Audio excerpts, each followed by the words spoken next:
உங்களை வரவேற்கிறேன். சந்தன்பூர் அப்புறம் லக்கன்பூர் கிராமத்துக்கு இங்க ஒவ்வொரு வருஷமும் ஒரு பாரம்பரியம் நடக்குது. அதுதான் இந்த கிராமத்தோட குலதெய்வ பூஜை. அப்புறம் அதை விட சுவாரஸ்யமான பாரம்பரியம் என்னன்னா, இங்க அவங்க குலதெய்வத்துக்கு படைக்கிற லட்டு. அது எவ்வளவு பெருசோ அந்த அளவுக்கு அவங்க கிராமத்துக்கு ஒரு பெரிய பேர்னு புரிஞ்சுக்கோங்க. அப்புறம் குலதெய்வத்தோட ஆசிர்வாதமும் கிடைக்கும். அப்புறம் எந்த கிராமத்தோட லட்டு சின்னதா இருக்குமோ அவங்க பெரிய லட்டு படைக்கிற கிராமத்துக்கு அவங்க கிராமத்துல விருந்தும் அப்புறம் அந்த வருஷம் முழுக்க அவங்க சொல்றத கேட்டு நடப்பாங்க. சரி, இப்ப போவோம் அங்க சந்தன்பூர் கிராமத்தோட தலைவர் வீட்டுக்கு.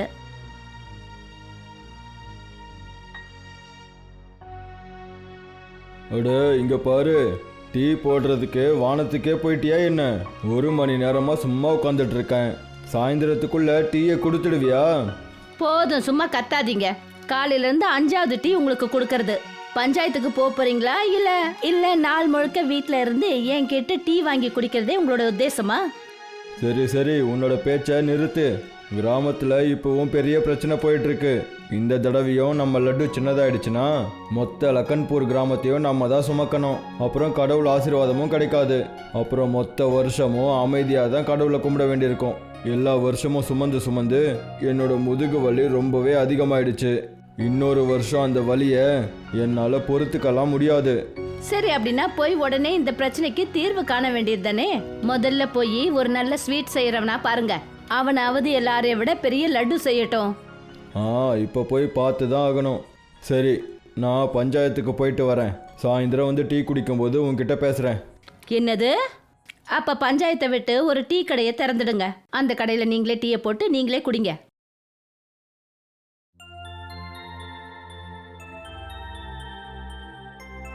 இங்க பாருங்க தலைவரே, இந்த தடவை லட்டு பண்ணுறதுக்காக அந்த கன்சக்கையும் ஃபக்கீர் சந்தையும் மட்டும் கூப்பிடாதீங்க. அவங்க சமையல் பண்ணுறவங்க இல்லை, இஸ்திரி பண்ணுறவங்க. அவங்களால தான் 1 வருஷமாக நம்ம இந்த கஷ்டத்தை பட்டுக்கிட்டு இருக்கோம்.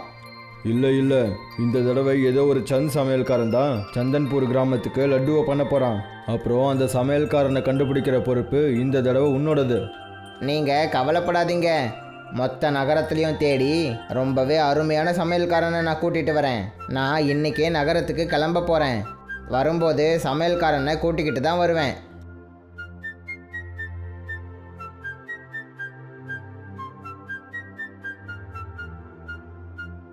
இங்கே பாருமா, எங்கே இருக்க? சரி, கொஞ்சம் டீ போட்டு கொண்டு வா. தூங்கிக்கிட்டு இருக்கியா என்ன? சொல்கிறது கேட்குதா? ஆமா ஆமா, தூங்கிக்கிட்டு தான் இருக்கேன். ஏன்னா எனக்கு வேலை செய்ய 4-5 வேலைக்காரங்க வச்சிருக்கீங்க பாருங்க. நான் எப்போ இங்க ஓய்வு எடுத்துட்டு இருக்கேன். ஸ்வீட் செய்யறவங்க கிடைச்சானா இல்ல பஞ்சாயத்துல உட்காந்து இதே மாதிரி டீ கேட்டு குடிச்சுக்கிட்டு இருந்தீங்களா? அட நீ வேற, முதல்ல பேசுறத நிறுத்து. போய் சூடா ஒரு கப்பு டீ போட்டு கொண்டு வா. நாள் முழுக்க டீ குடிச்சுக்கிட்டே இருங்க. இந்த தடவையும் லக்கன்பூர்காரங்க கிட்ட நாம ஜெயிக்க முடியுமான்னு எனக்கு தோணல. நிறுத்து, எப்போ பேசினாலும் தப்பு தப்பா பேசிட்டு இருக்க. போய் முதல்ல டீ போட்டு கொண்டு வா. தப்பா பேசல, சரியா தான் பேசுறேன். இந்த வாட்டி கூட நம்மளால ஜெயிக்க முடியல, அப்புறம் நம்ம மூக்கு தான் வெட்டப்படும். இப்போ லக்கன்பூர் கிராமத்தை பத்தி நாம பேசுவோம். அவங்க வருஷம் வருஷம் ஜெயிச்சு ஃப்ரீயா விருந்து, கொஞ்சம் மத்தவங்களை அடக்கி ஆள்றதுல அவங்களுக்கு பழக்கமா போயிடுச்சு. இங்க பாருங்கப்பா, இந்த தடவையும் தெய்வத்துக்கு பூஜை பண்ற லட்டு எல்லாத்தையும் விட பெருசா இருக்கணும். கவனமா இருங்க. எல்லா தடவையும் போல இந்த தடவையும் சந்தன்பூர் கிராமத்தோட விருந்து தான் பெருசாக பேசப்படணும். எல்லா தடவையும் எல்லாரும் இங்கே வந்து சேவை பண்ணுறது அவங்க கட்டாயத்தால் தான் பண்ணிகிட்டு இருக்காங்க. ஆனால் என்ன பண்ணுறது, பண்ணுறாங்களே. நான் ஒன்று கேள்விப்பட்டேன். இந்த தடவை சந்தன்பூர் கிராமத்தாளுங்க ஜெயிக்கிறதுக்காக உயிரை கொடுத்து வேலை செய்கிறாங்களாம். சரி தலைவரே, இந்த தடவை லட்டு எவ்வளோ பெருசாக இருக்கும்? சந்தன்பூர் கிராமத்தை விட பெருசு. எவ்வளோ பெருசுனா நம்ம மொத்த கிராமமும் அந்த லட்டுக்கு கீழே மறைஞ்சிடும். சீக்கிரமாக எல்லாரும் வேலையை ஆரம்பிங்க. அப்புறம் இங்கே பாரு, கவனத்தில் வச்சுக்கோ. சந்தன்பூர் கிராமத்தாளுங்க எவ்வளோ பெரிய லட்டு செய்கிறாங்கன்னு பாரு. நீங்கள் கவலைப்படாமல் இருங்க. நான் என்னோடய ஆளுங்களை எல்லா இடத்துக்கும் அனுப்பி வச்சுருக்கேன். அவங்களால நம்மளை இந்த போட்டியில் கண்டிப்பாக ஜெயிக்க முடியாது. இப்ப 2 கிராமமும் ஏற்பாடுகள் செய்ய ஆரம்பிச்சிட்டாங்க. எல்லாத்தையும் விட பெரிய லட்டு செய்யறதுக்கான வேலை. அங்க நந்து நகரத்துல எல்லாரையும் விட பெரிய லட்டு செய்யற ஒரு ஆளை தேடிக்கிட்டு இருக்கான். நாங்கள் லட்டு பண்ணணும். சொல்லுங்க, நாங்கள் எத்தனை கிலோவுக்கு லட்டு பண்ணணும்? கிலோ கணக்கில் இல்லை, அதை விட பெருசாக கேளுங்க. சரி, எத்தனை அடியில் பண்ணணும்? அடி கணக்கெல்லாம் இல்லை, 10 ஊர் அளவுக்கு ரொம்ப பெருசாக செய்யணும். இன்னும் 200 வருஷத்துக்கு உங்கள் மொத்த கிராமத்து ஆளுங்களும் வெறும் லட்டு மட்டும்தான் சாப்பிடுவீங்களா? இவ்வளோ பெரிய லட்டு கேட்குறீங்க? சந்தன்பூர் லக்கன்பூர் கிராமத்தோட குலதெய்வத்துக்கு பூஜை நடக்குது. எந்த கிராமத்தோட லட்டு ரொம்ப பெருசாக இருக்கோ அவங்களுக்கு தான் ஆசீர்வாதம் கிடைக்கும். இப்போது நீங்கள் என் கூட என் கிராமத்துக்கு வந்தாகணும், நமக்கு நேரமே இல்லை. சரி சரி, வாங்க நம்ம போகலாம். ஆனால் இவ்வளோ பெரிய லட்டுவை பண்ணுறதுக்கு எவ்வளோ நெய், சர்க்கரை, மற்ற பொருட்கள்லாம் தேவைப்படுமே, அதெல்லாம் உங்கள் கிராமத்தில் இருக்கா? அட, உங்களுக்கு எல்லாமே கிடைக்கும், ஆனால் லட்டு மட்டும் ரொம்ப பெருசாக இருந்தால் அதுவே போதும்.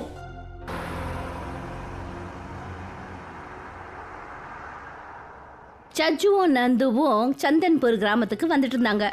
அப்புறம் அவங்க 2 பேரும் தலைவர் வீட்டுக்கு நேராக போயிட்டாங்க. அப்படின்னா நீ எல்லா விஷயத்தையும் நந்து கிட்ட சொல்லியிருப்பேன்னு நினைக்கிறேன். நீங்கள் ரொம்பவே பெரிய லட்டுவை பண்ணி ஆகணும். செஞ்சுட்டா போச்சு. அப்போ தான் யாரோ ஒருத்தர் தலைவரையான்னு கத்திக்கிட்டே ஓடி வந்தாங்க. அட டோலு, என்ன ஆச்சு? எதுக்கு இப்படி கத்திக்கிட்டு வர? தலைவரே, எனக்கு என்ன தோணுதுன்னா, நம்மளால் லக்கன்பூரை விட பெரிய லட்டு செய்யவே முடியாது. ஏன்? ஏன்னா அவங்க குதுப் மினாரை விட ரொம்ப பெரிய லட்டு செய்கிறாங்க. நான் இப்போ தான் லக்கன்பூரோட தலைவர் பேசுகிறத கேட்டுட்டு வரேன். ஒரு பிரச்சனையும் இல்லை, நம்ம வானத்தை விட பெரிய லட்டுவை செய்யலாம். அதுக்கு நமக்கு ரொம்ப நேரம் ஆகுமே. இன்னையிலிருந்தே நெய்யும் சர்க்கரையும் சேகரிக்கிற வேலையை செய்ய ஆரம்பிக்கணும். 2 கிராமமும் எல்லாரை விட பெரிய லட்டு செய்யணுங்கிற வேலையில் இறங்கிட்டாங்க.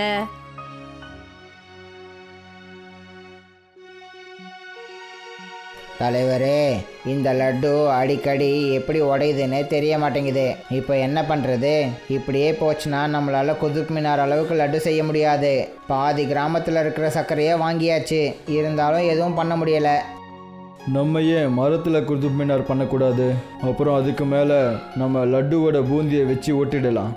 அதனால எல்லாரும் நினைப்பாங்க இது உள்ளேருந்து வெளியே வரைக்கும் ஒரிஜினல் லட்டு தான்னு. இப்போ லக்கன்பூர் கிராமத்துக்காரங்க இறங்கிட்டாங்க. முதல்ல மரத்துல குத்துப்மினார் செய்ய ஆரம்பிச்சிட்டாங்க. அங்க சந்தன்பூர் கிராமமும் அவங்களோட ஏற்பாடுகளை செய்ய ஆரம்பிச்சிட்டாங்க லட்டு செய்யறதுல. அப்புறம் சந்தன்பூர் மலை மாதிரி ஒரு பெரிய லட்டுவை செஞ்சாங்க. அப்புறம் எல்லாரும் ரொம்ப சந்தோஷப்பட்டாங்க. ஆனா கொஞ்ச நேரத்துல லட்டு என்ன ஆச்சுன்னா கொஞ்சம் கொஞ்சமா கீழே விழ ஆரம்பிச்சிடுச்சு. என்னப்பா சமையல்கார, நீங்கள் செஞ்ச இந்த வானத்தளவு இருக்கிற லட்டுவோட பாகங்கள் பூஜை முடியறதுக்கு முன்னாடியே உடஞ்சி விழுகுது. இப்போ நாளைக்கு பூஜையில் என்ன பண்ணுறது? அடே நந்து, இந்த ஆளை நீ எங்கேருந்து பிடிச்சிட்டு வந்த? இப்படி ஒரு சமையல்காரன். தலைவரே, இவரை நான் சிட்டியிலேருந்து தான் கூட்டிகிட்டு வந்தேன். இவர் ரொம்பவே திறமைசாலியான சமையல்காரர்னு கேள்விப்பட்டேன். ஆனால் எனக்கு என்ன தெரியும், இவருக்கு ஒழுங்காக லட்டுவை கூட பண்ண தெரியலையே. ஒருவேளை லட்டுவே கிடைக்கலன்னா நம்மளால் எப்படி தெய்வத்துக்கு பூஜை பண்ண முடியும்? லட்டு இல்லாமல் தெய்வத்துக்கிட்ட இருந்து ஆசீர்வாதமும் கிடைக்காது, போட்டியில் ஜெயிக்கவும் முடியாது. இந்த தடவையும் லக்கன்பூர் ஆளுங்க நம்மளை தோக்கடிச்சிட்டாங்கன்னா தெய்வம் அவங்க பக்கம் தானே இருக்கும். இப்ப நாம என்ன பண்றது? உங்களால ஒரு வேலை கூட ஒழுங்கா செய்ய முடியாதா? ஸ்வீட் செய்யறவர்னு கூட்டு வந்தீங்க, அவர் எப்படி இருக்காரு? அட இங்க பாரு, நீ தேவையில்லாம சண்டை போடுறத நிறுத்து, என்ன கொஞ்சம் யோசிக்க விடு. இனிமே யோசனை பண்ணி என்ன பிரயோஜனம்? புதுசா லட்டு செய்யறதுக்கான பொருளும் நம்ம கையில இல்லையே. இப்போ நம்ம மறுபடியும் செய்யறதுக்கு நமக்கு அவ்வளோ நேரமும் இல்லை, அதிக அளவு சர்க்கரையும் இல்லை, நெய்யும் கிடையாது. எல்லாரும் அவங்க முகத்துல சோகத்தோட அவங்க வீட்டுக்கு திரும்பி போக ஆரம்பிச்சாங்க. இந்த வருஷமும் லக்கன்பூர் ஆளுங்க தான் ஜெயிக்க போறாங்கன்னு தோணுது. மறுபடியும் வருஷம் முழுக்க அவங்களுக்கு நாம அடிமைகளாக தான் இருக்கணும் போலயே. மறுநாள் சந்தன்பூர் கிராமம் முழிச்ச போது என்னாச்சுன்னா, அவங்க பார்க்கும்போது ஒரு பெரிய லட்டு அந்த கிராமத்துல இருந்தது. அதோட மேல் பகுதி மேகங்களுக்கு இடையே மறைஞ்சிருந்தது. அதை பார்த்து எல்லாருமே ரொம்ப சந்தோஷப்பட்டாங்க. அடேங்கப்பா சஜ்ஜு, நீ ராத்திரியோட ராத்திரியா இவ்வளோ பெரிய லட்டுவை பண்ணி அற்புதம் பண்ணிட்டியே. அது வந்து நான் ராத்திரியில் போயிட்டு நல்லா தூங்கிட்டேன். அப்படின்னா இந்த லட்டுவை யாரு பண்ணது? தெரியலையே. இப்போ கிராமத்து ஜனங்க எல்லாருக்கும் புரிஞ்சு போச்சு இது அந்த கடவுளோட கருணைன்னு. கிராமத்து ஜனங்க எல்லாரும் அவங்க குலதெய்வ பூஜைக்காகவும் போட்டிக்காகவும் ஆவலோட காத்துட்டு இருந்தாங்க. அதாவது எந்த கிராமம் ஜெயிக்க போகுதுன்னு.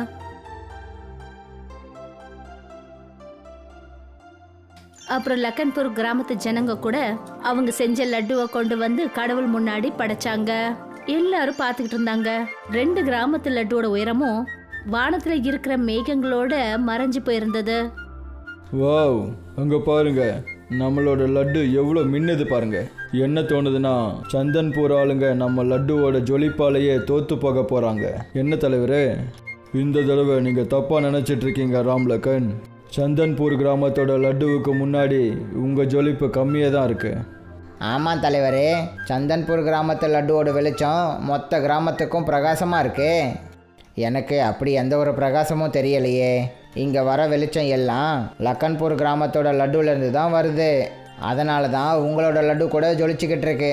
அதனால தான் உங்களுக்கு உங்கள் லட்டுவிலேருந்து வெளிச்சம் வருதுன்னு தோணிக்கிட்டு இருக்கு.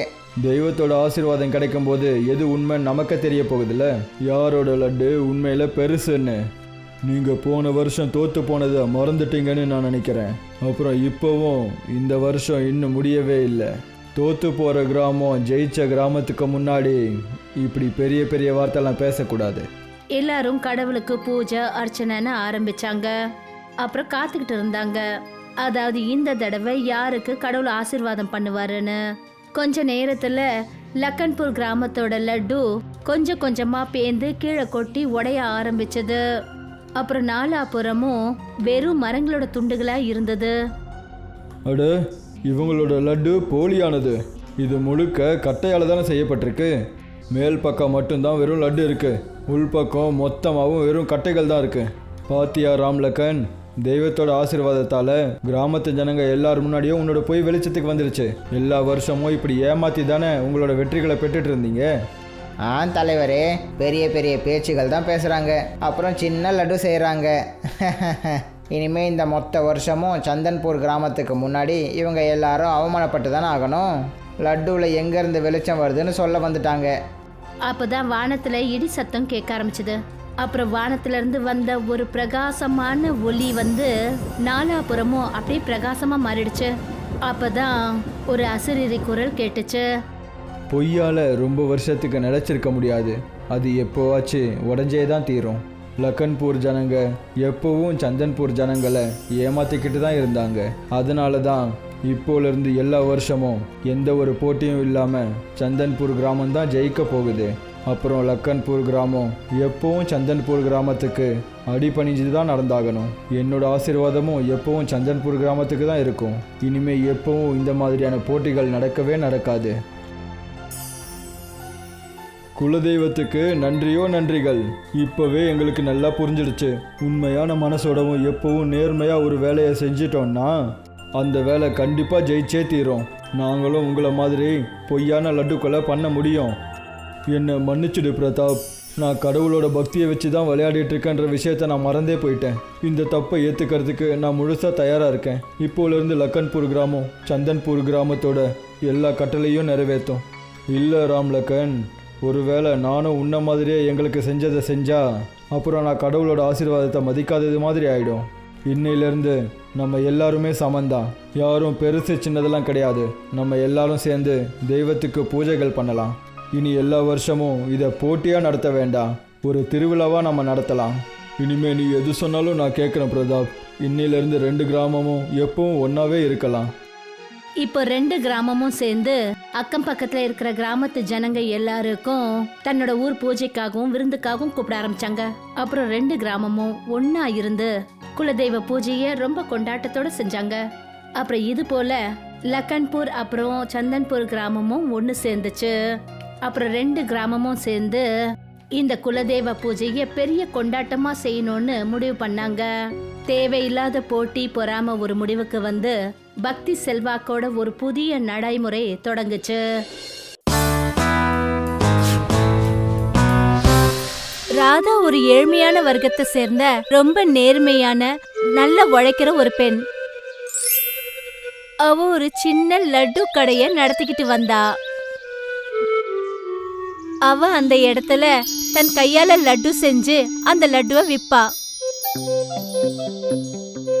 நீ செய்யற லட்டு ரொம்ப சுவையா இருக்கு.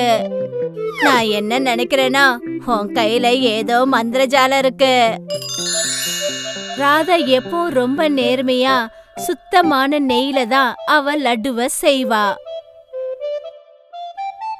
அவளோட லட்டு சுவையா இருக்கிறதுனால அவ கடையில நல்ல வியாபாரம் நடந்துகிட்டு இருந்துச்சு. அத பார்த்துட்டு ஜிக்னேஷ்ங்கிற ஸ்வீட் கடைக்காரருக்கு ரொம்ப பொறாமை ஏற்பட்டுடுச்சு. அட வாங்கக்கா, எந்த மிட்டாய் கொடுக்க சொல்றீங்க? வேண்டாம் வேண்டாம், எனக்கு ராதாவோட கடையில விக்கிற லட்டு மட்டும்தான் வேணும். மக்கள் எல்லாரும் ஜிக்னேஷோட ஸ்வீட் கடையில ஸ்வீட் வாங்கறதுக்கு பதிலா ராதாவோட கடையில இருந்து எல்லாருமே லட்டு வாங்க ஆரம்பிச்சிட்டாங்க. ஆனா அவர் எப்பவும் என்ன செய்வாருன்னா ராதாவோட லட்டுவை பார்த்து கிண்டல் பண்ணிக்கிட்டே இருப்பாரு. நீ விக்கிற லட்டு ஒரு பெரிய கல்லு மாதிரி இருக்கு. அத விற்கும் போது அதோட சேர்த்து ஒரு சுத்தியலையும் குடு, அவங்க உடைச்சு சாப்பிடுவாங்க.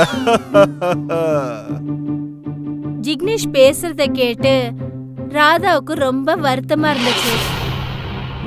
ஆனாலும் அவர் ரொம்ப கஷ்டப்பட்டு நேர்மையான வழியில லட்டுவை செஞ்சு அவ அந்த சுவையான லட்டுவை எல்லாருக்கும் வித்துக்கிட்டு இருந்தா. கொஞ்சம் கொஞ்சமா ராதாவோட லட்டு கடை ரொம்ப ஃபேமஸ் ஆக ஆரம்பிச்சது. ஊரை சேர்ந்தவங்க கூட ராதா கிட்ட தான் வந்து லட்டு வாங்க ஆரம்பிச்சாங்க. ஒரு நாள் ஒரு வசதியான சேட் என்ன பண்ணாருன்னா தன்னோட பையனோட கல்யாணத்துக்காக ராதா கிட்ட 5000 லட்டு செய்ய சொல்லி அவர் தன்னோட ஆர்டரை கொடுத்தாரு. நாளை காத்தால என் வீட்டுக்கு 5000 லட்டுவை அனுப்பிடு. அது ரொம்ப நல்லா சுவையா இருக்கணும். லட்டு உங்க வீட்டுக்கு கண்டிப்பா வந்து சேர்ந்துரும். இவ்ளோ பெரிய லட்டு ஆர்டர் கிடைச்சதுனால ராதா உடனே லட்டுவை செய்ய ஆரம்பிச்சா. ஒன்னொன்னா லட்டு செய்ய ஆரம்பிச்சா ராதா.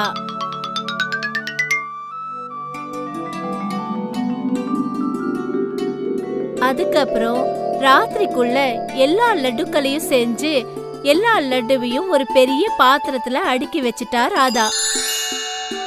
காலையிலேயே இந்த லட்டு எல்லாத்தையும் சேட்ஜி வீட்டுக்கு அனுப்பிச்சிடுறேன். ராதா தன்னுடைய கடைய மூடிட்டு அங்கிருந்து அவ வீட்டுக்கு போனா.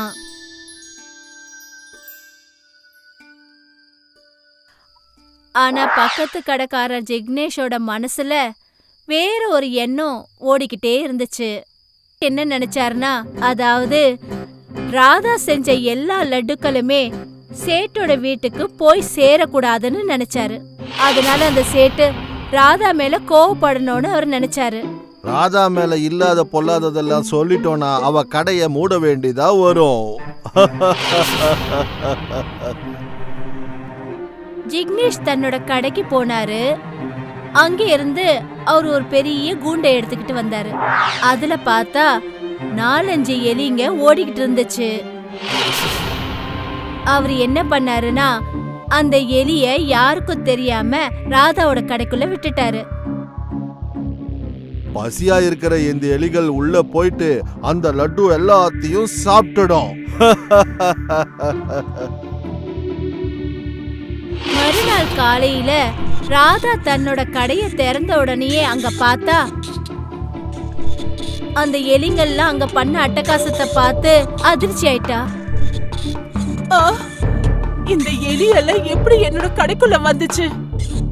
அட கடவுளே, இந்த எலிங்க நான் செஞ்சு வச்ச லட்டு எல்லாத்தையும் சாப்பிட்டுடுச்சு. இப்ப நான் சேட்ஜிக்கு என்னத்தை கொண்டு போய் கொடுப்பேன்?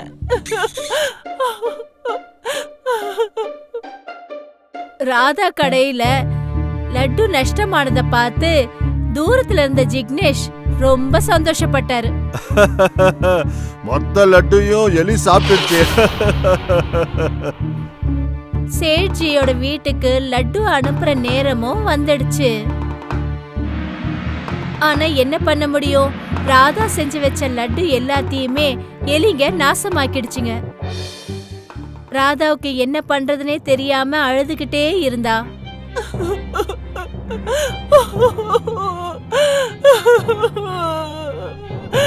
இப்ப நான் என்ன பண்றது? அப்பதான் ராதாவோட பார்வை ஒரு மூலையில வச்சிருந்த ஒரு அழகான ஜாடி மேல பட்டுச்சு. இந்த ஜாடி எங்க இருந்து வந்துச்சு? இது என்னோடது கிடையாதே. ராதா அந்த ஜாடி கிட்ட போனா. அந்த ஜாடிய தன்னோட கையில எடுத்து பார்த்தா. அந்த ஜாடியில எதுவுமே இல்லாம காலியா இருந்தது. இந்த ஜாடியை இங்க யார் கொண்டு வந்து வச்சிருப்பாங்க? அந்த ஜாடிய உத்து பார்த்தா ராதா. அதுக்கப்புறம் அவளோட கைகளை அதுக்குள்ள விட்டா.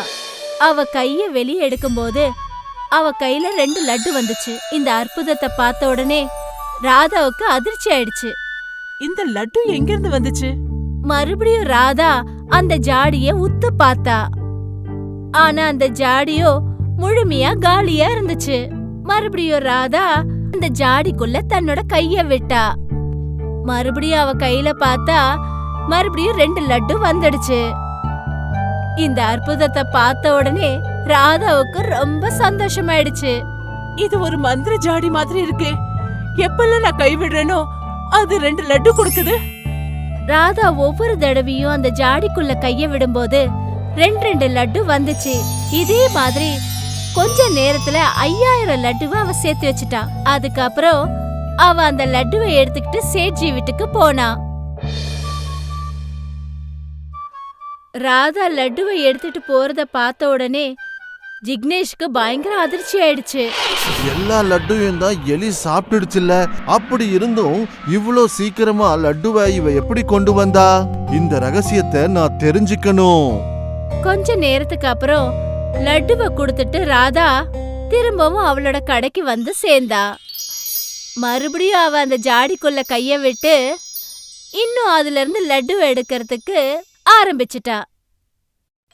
தூரத்துல நின்னுட்டு இருந்த அந்த ஜிக்னேஷ் இந்த அற்புதத்தை பார்த்து அப்படியே அதிர்ச்சி ஆயிட்டாரு. அப்படியா? அப்போ இந்த பானையால தான் இவளுக்கு அந்த லட்டு வருதா? எப்படியாவது இன்னைக்கு ராத்திரி அந்த பானைய நான் திருடிட்டு போயிடுறேன். அப்ப நான் கூட பானையில இருந்து லட்டு எடுத்து விக்கிறேன். ஜிக்னேஷ் அந்த வாய்ப்புக்காக காத்துக்கிட்டு இருந்தாரு. ராதா மத்தவங்களுக்கு லட்டு வியாபாரம் செய்யறதுல ஆர்வத்தோட இருந்த போது ஜிக்னேஷ் என்ன பண்ணாருன்னா அந்த மந்திர ஜாடிய அங்கிருந்து திருடிட்டு ஓடி போயிட்டாரு. இப்போ நான் லட்டுவை இந்த பானையில இருந்து எடுக்க போறேன். ஜிக்னேஷ் இப்படி யோசிச்சுட்டு அந்த ஜாடிக்குள்ள தன்னோட கைய விட்டு லட்டு எடுக்கிறதுக்காக முயற்சி பண்ணாரு. அப்ப அவரோட கையில என்ன வந்துச்சுன்னா 2 லட்டுக்கு பதிலா 2 விஷ பாம்புகள் வந்துடுச்சு. அந்த பாம்புகளை பார்த்த உடனே ஜிக்னேஷுக்கு வாய் பேச்சு வரவே இல்ல. உடனே பயந்து போய் ஜிக்னேஷ் என்ன பண்ணாருன்னா அந்த ஜாடி பாம்பை கீழே போட்டுட்டு ஓட ஆரம்பிச்சிட்டாரு. இந்த கதையில இருந்து நாம என்ன பாடத்தை கத்துக்கிட்டோம்னா, யாரெல்லாம் ரொம்ப கஷ்டப்பட்டு நேர்மையா உழைக்கிறாங்களோ அவங்களுக்கு வர கஷ்டங்கள் எல்லாத்தையும் சுலபமா தீர்த்துருவாங்க.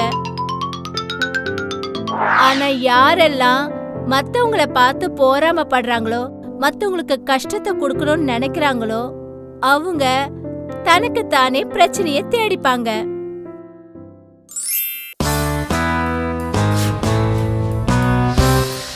ஒரு ரொம்பவே அழகான கிராமம் இருந்துச்சு.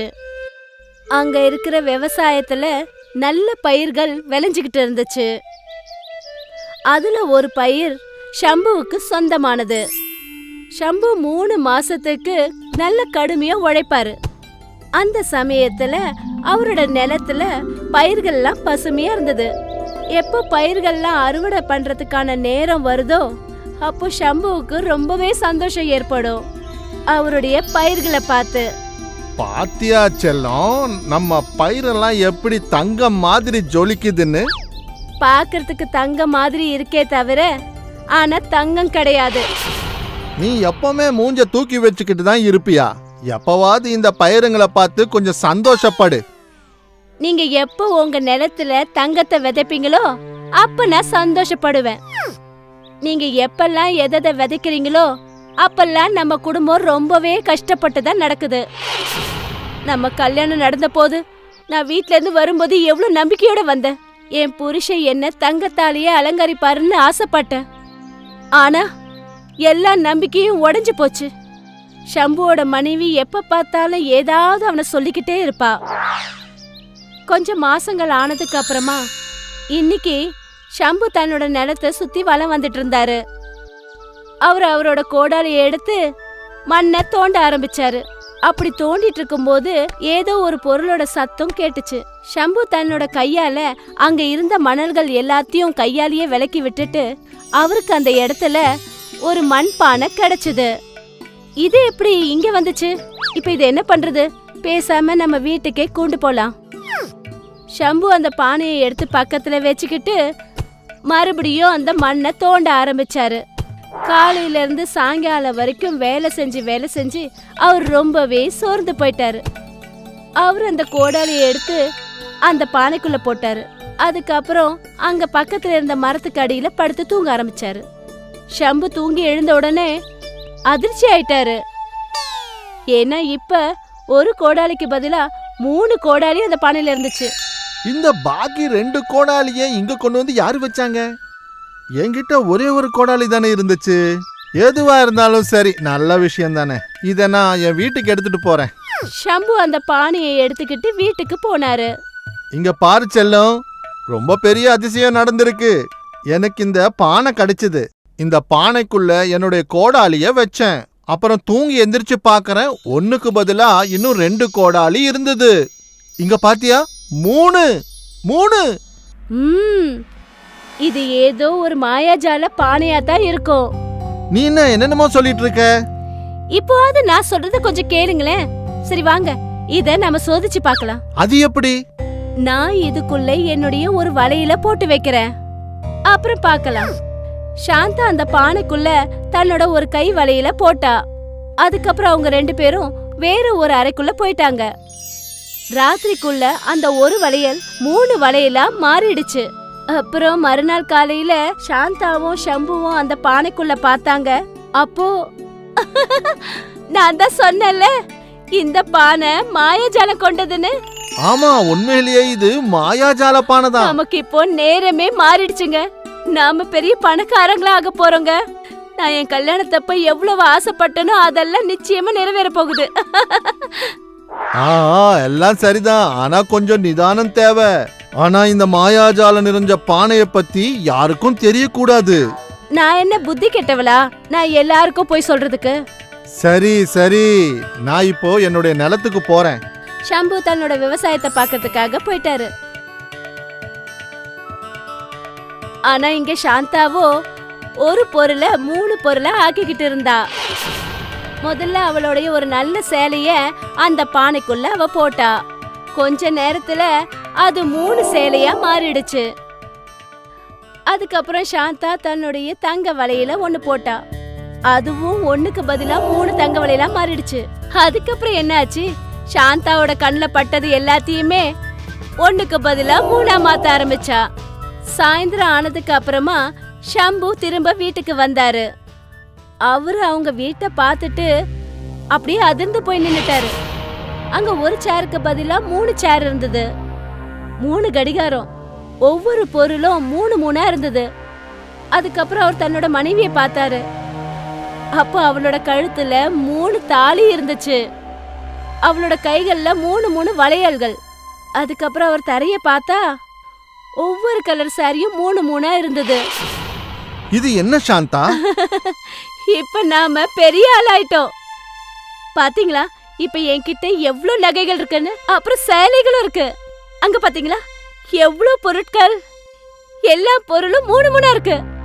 அது மட்டும் இல்ல, இந்த பானைக்குள்ள நான் 2 கோழிய கூட போட்டேன்.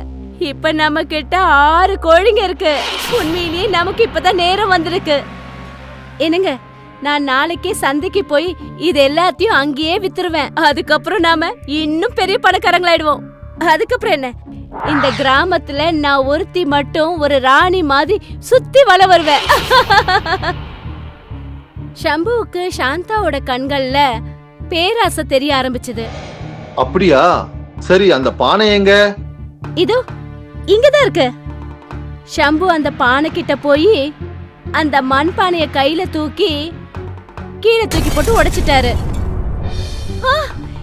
என்னங்க, என்ன இது? ஏன் இப்படி பண்ணீங்க? என்னுடைய மாயாஜால பானை, என்னோட பணக்காரி ஆகிறதுக்கான கனவு, நீங்க எல்லாத்தையும் போட்டு உடைச்சிட்டீங்க. நீ பேராசையால குருடியா மாறிக்கிட்டு போற. நல்ல சமயத்துல வந்து நான் இந்த ஆபத்தான பானைய உடைச்சிட்டேன். யாருக்கு தெரியும் நீ இத வச்சு என்னென்ன பண்ண போறியோ? ஷம்பு தன்னோட மனைவி சாந்தாவ பேராசையில முழுகிறதுல இருந்து அவளை காப்பாத்திட்டாரு. ஆனா இந்த கதை நமக்கு என்ன கத்து கொடுத்துச்சுன்னா, நம்ம தேவைக்கு அதிகமான ஆசைகள் நமக்கு ஆபத்தை உண்டாக்கிடும்.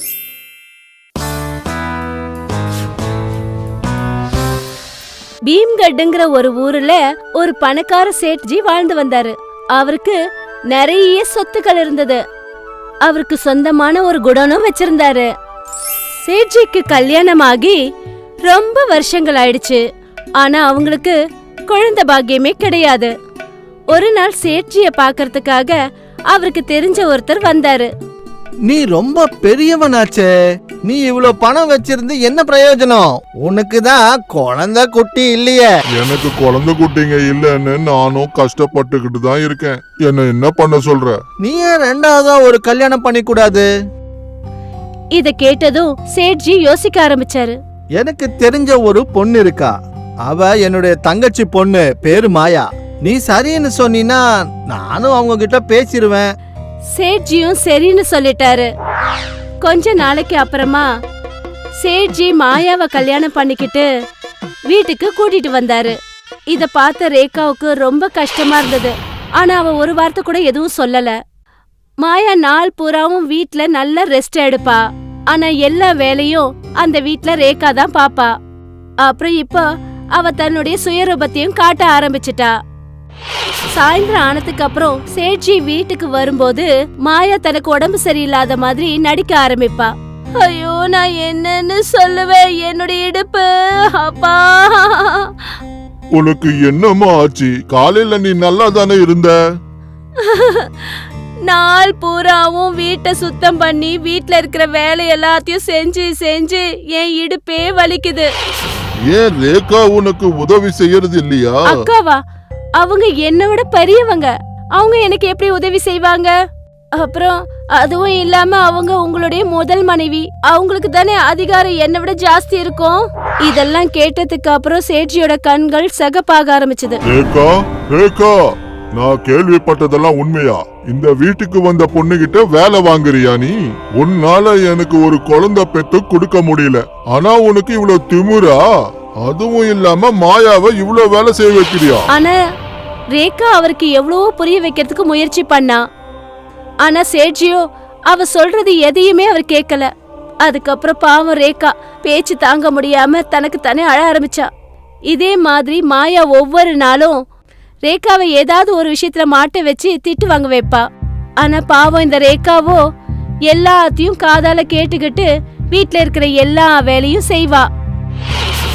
ஒவ்வொரு நாளும் பிரச்சனை அதிகமாக அதிகமாக ஒரு நாள் சேட்ஜி என்ன பண்ணாருன்னா ரேகாவை வீட்டை விட்டே துரத்திட்டாரு. அந்த இடத்துல மாயாவோட திட்டம் அரங்கேற்றமாச்சு. அதுக்கப்புறம் என்ன, சேட்ஜி மாயா சொல்ற எல்லா விஷயத்தையும் கேட்பாரு. என்னங்க, இந்த பத்திரங்கள்லாம் இருக்கே, இதத்தான் என் தம்பிக்கு நீங்க அன்பளிப்பா கொடுக்கணும்னு சொன்னீங்க. இந்த பத்திரத்துல உங்க கையெழுத்த போட்டு கொடுங்க. இந்த கல்யாணத்தை பண்ணி வச்சதுக்காக என்னுடைய மச்சானுக்கு பெரிய அன்பளிப்பு கொடுக்கணும். அந்த பத்திரத்தை கூட இப்பவே கையெழுத்து போட்டு கொடுக்கறேன். சேட்ஜியும் இந்த பத்திரத்துல எழுதி இருக்கிறது என்னன்னு தெரியாம கையெழுத்த போட்டு கொடுக்கறாரு. அப்புறம் மாயாவோட முகத்துல ஒரு பிரகாசமான ஒளி ஏற்படுது. கொஞ்ச நாளைக்கு அப்புறமா மாயாவும் அவளுடைய சகோதரனும் சேர்ந்து சேட்ஜிய அந்த வீட்டை விட்டு வெளியே அனுப்பிடுறாங்க. மாயா, நீ ஏன் இப்படி எல்லாம் பண்ற? இந்த வீடு என்னுடையது, நீ என் பொண்டாட்டி.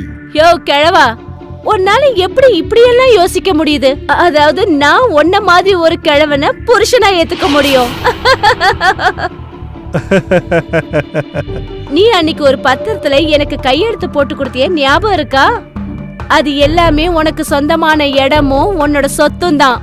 இப்ப அது என் பேர்ல மாறிடுச்சு. இதெல்லாத்தையும் கேட்டதுக்கு அப்புறமா சேட்ஜிக்கு உடம்பு சரியில்லாம போயிடுச்சு. அந்த கிராமத்தை சேர்ந்தவங்க அவரை ஹாஸ்பிட்டலுக்கு கூட்டிட்டு போயிட்டாங்க. ஹாஸ்பிட்டல்ல உடம்பு சரியில்லாம இருக்கும்போது அவரை பாக்குறதுக்காக அவருடைய முதல் மனைவி ரேகா தான் வந்தாங்க. அவங்க தேம்பி தேம்பி அழ ஆரம்பிச்சாங்க. அதுக்கப்புறம் ரெண்டாவது பொண்டாட்டி மாயா அவரை போய் பார்க்க கூட இல்ல. இத பார்த்ததுக்கு அப்புறம் சேட்சி தன்னுடைய தவறுகளை உணர ஆரம்பிச்சாரு. அப்புறம் அழ ஆரம்பிச்சாரு. இந்த கதையில இருந்து நாம என்ன புரிஞ்சுக்கிட்டோம்னா, நாம மத்தவங்களோட வெளிப்புறத்தை அழக பாக்குறத விட அவங்க மனசோட அழக பார்த்து புரிஞ்சுக்க தெரிஞ்சுக்கணும்.